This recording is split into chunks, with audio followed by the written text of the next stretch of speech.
Good day everyone. Let us recapitulate all the important formulae and concepts for your term 1 max exam, because that will help you on the day of the exam and the day before. If you read it thoroughly, you will be able to solve any MCQs. Now, in all the chapters, the chapter 5 and 6, they have given more weightage in your exam. So, let me start with that chapter 5. In calculus, limits is the basic. So, now let us start with the theorems in limits, which will be helpful to solve the MCQs.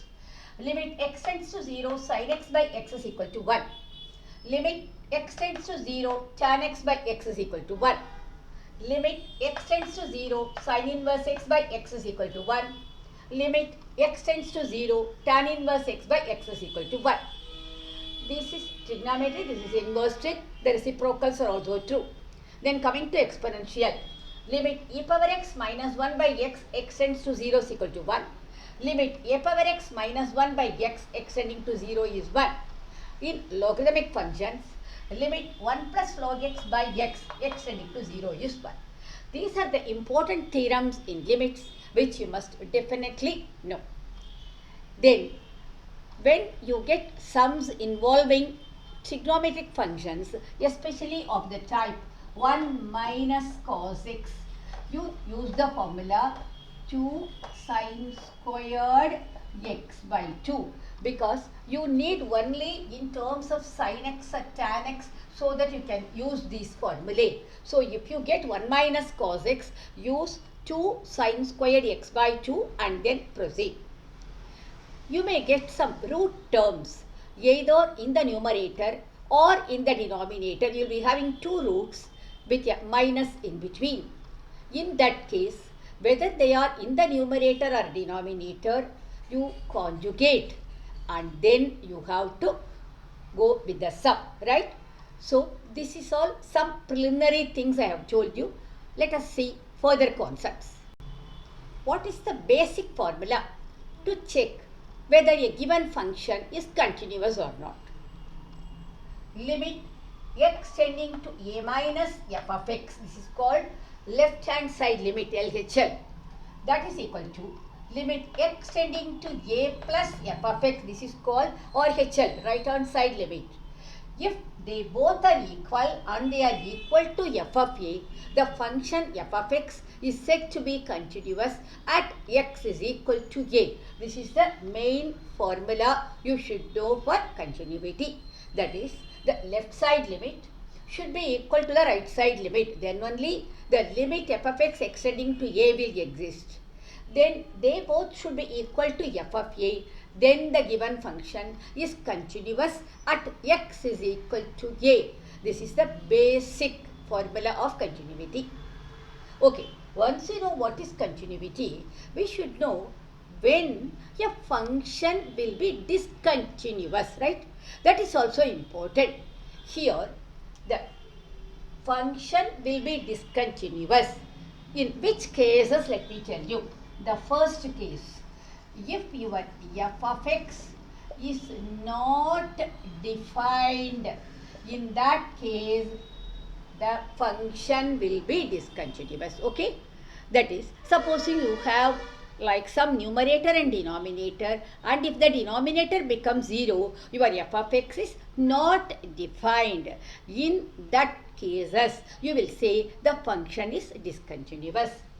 Then, the second case of discontinuity is when your LHL not equal to RHL. That is, the left side limit is not equal to the right side limit. Then you can call that function discontinuous. Then the third case, your LHL will be equal to RHL, but they will not be equal to f of a. This is also another case where the function is discontinuous. Actually, this third case, it is called removable discontinuity. That is, if the value of f of a changes, then automatically the function will become continuous. Okay, so now you know what is the basic formula of continuity. You know when a function is discontinuous, when f of x is not defined, when LHL not equal to RHL, if LHL is equal to NORHL, not equal to F of A. See, as and when I say the formulae, please note down. If you write of your own in the notebook, that will be registered in your mind clearly rather than just listening to the video. Okay. Let f and g be two continuous functions on their common domain D. You can say fg or f of x, g of x. Okay. If they are continuous, then f plus g is also continuous. F minus g is also continuous. F into g is continuous. Some constant k into f, these are all continuous. Okay.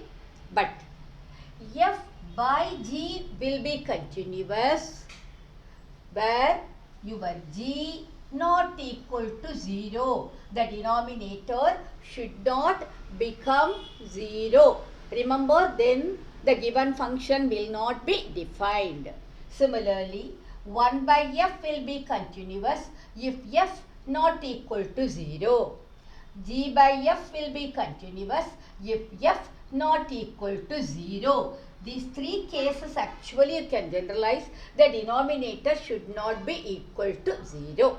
Okay. So, when two different functions are continuous in the common domain, the sum, the difference, the product, then if you multiply by a scalar, everything will be continuous. Only when the division comes, there the denominator should not be equal to 0. Then the composition of functions, actually that is omitted in your functions, but still you should know what it is. If f and g are continuous, then the composition of f and g, which is called FOG or GOF, they are also continuous in that particular case. Okay. So, this is something which you should know about continuity. Now, let us see some more special cases. Now, let us see which functions are everywhere continuous and which functions are continuous only in their domains. Okay. Now, a polynomial function, it may be of any degree. It is continuous everywhere. A constant function, that is f of x is equal to some constant k, that is everywhere continuous. Identity function, f of x will be equal to x, that will be continuous everywhere. Modulus function, or it is called absolute value function, that is continuous everywhere. And exponential function, it may be e power x, it may be a power x, they are continuous everywhere. Okay. So, polynomial, constant, identity, modulus and exponential functions are continuous everywhere. Here, when I say modulus function is continuous everywhere, it applies to a single modulus. That is what I mean is mod x minus 4, mod x plus 2, mod x. These are all continuous. But if you have some denominator like mod x minus 4 by x minus 4, or if you have x plus 2 by mod x plus 2, then the rule applies. It is like f of x by g of x. So, the denominator should not be 0. That condition you should remember. So, this one will not be continuous at x is equal to 4.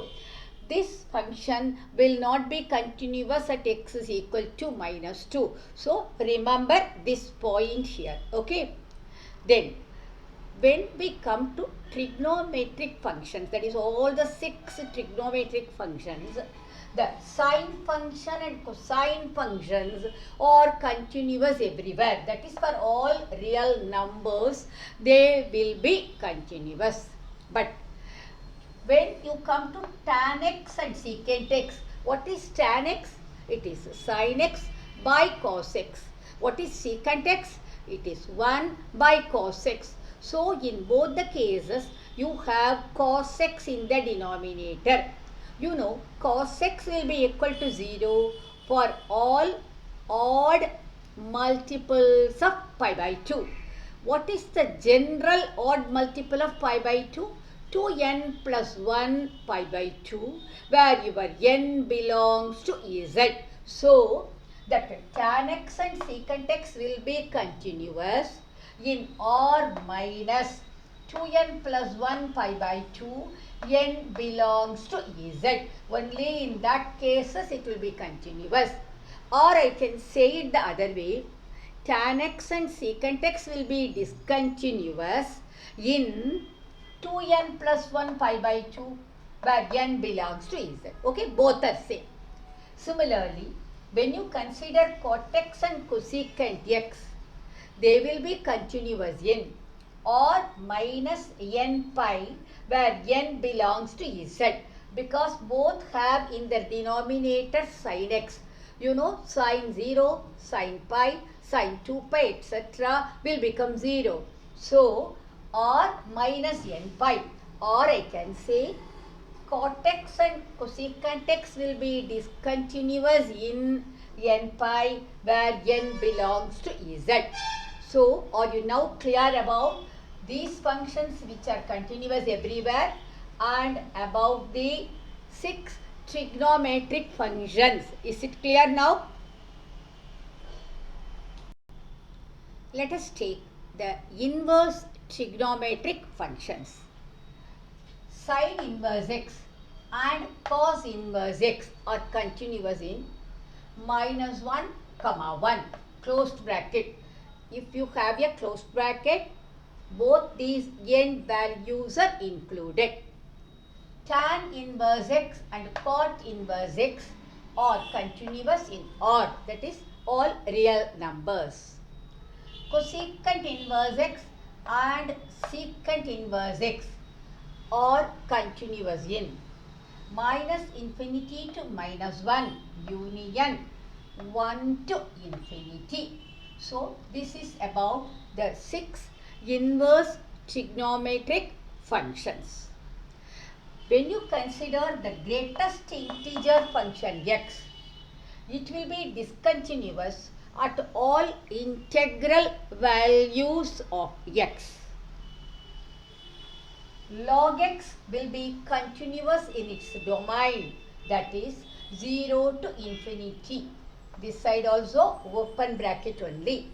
So, we have seen the continuity where a function will be continuous for all the known functions to you. Is this clear to everyone? Because these will definitely help you to solve your MCQs. Let us now see what is the basic definition or the basic formula of differentiability. That is when a function will be differentiable. The left hand derivative that we call LHD, that is limit x tending to a minus f of x minus f of a by x minus a. If that is equal to, this is RHD, that is right hand derivative, limit x tending to a plus f of x minus f of a by x minus a, then you can say the function is differentiable at x is equal to a. That is the left hand derivative should be equal to the right hand derivative, because the function f of x will differ for the left hand derivative, the right hand derivative. So, naturally your f of a will also differ. So, you have to check that whether they are equal. Now, what is the relationship between continuity and differentiability? If a function is differentiable, definitely it must be continuous at that point. Okay? Be very clear about it. If you say a function is differentiable at x is equal to a, the function will be continuous at x is equal to a.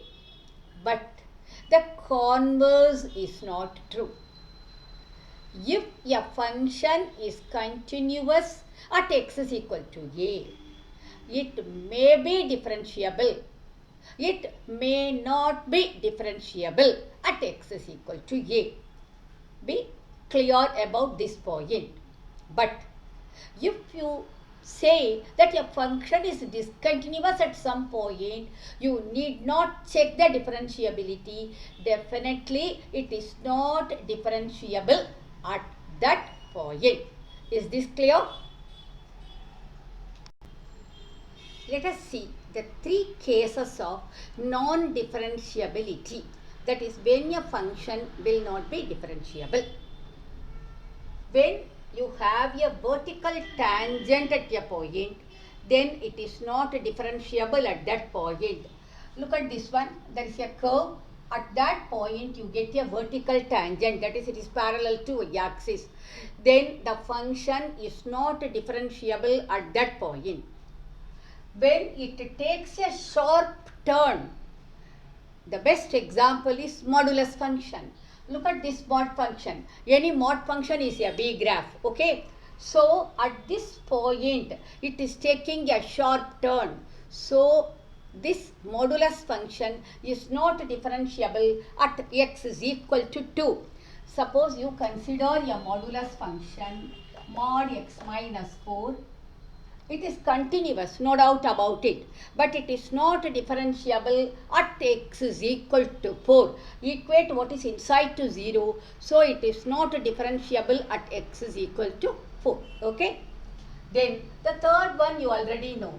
If a function is discontinuous at a point, definitely it is not differentiable at that point. So these are the three cases of non-differentiability of a function. Okay. Polynomial functions, exponential functions, constant function, sine function and cosine function. These are differentiable everywhere. And the composition of two differentiable functions is also differentiable everywhere. If you have two differentiable functions, their sum, their difference, their product and their quotient, that is also differentiable. Okay.